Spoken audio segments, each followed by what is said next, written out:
তাহলে তো শ্বশুর বাড়ি গেলে ডিম ভাজা করে খেতে দিবি তো? শাহপুর কি আপনি সত্যিই ডিম ভাজা খাইতে এসেছেন? এটা কি খুব বিখ্যাত ডিম ভাজি?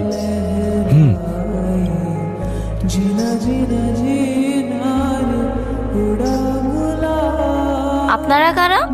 আমরা অনেক দূর থেকে আসছি আপনার ডিম বাজি খাবো বলি। কি? এটা কি সোহেল মির্জার বাড়ি? হ্যাঁ, উনি তো আমার বড় ভাই। উনি আমার দুলা ভাই। ভাবি, দেখো কে আসছে।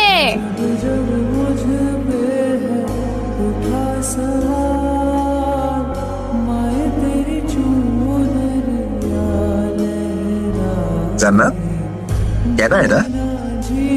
আমার ভাই মান্নাত।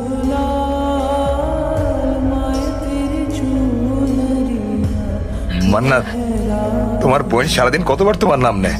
তুমি জানো না মান্নাত এটা করতো, মান্নাত ওইটা করতো, কত কথা যে কয়। এই জান্নাত, বাজারের একটা নিয়ে আসো। আজকে তুমি নিজের হাতে তোমার ভাইয়ের যত পছন্দের খাবার আছে সব রান্না করে খাওয়াইবা। না, কেন? মা বলতো ভালো ভাইরা নাকি বোনের শ্বশুর বাড়ি গেলে বোন ডিম ভাজি দিয়ে ভাত খেতে দেয়।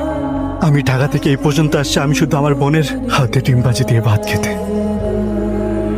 কি বাবু, তুই তোর ভাইকে ডিম ভাজা দিয়ে ভাত দিবি না? দিমু তো।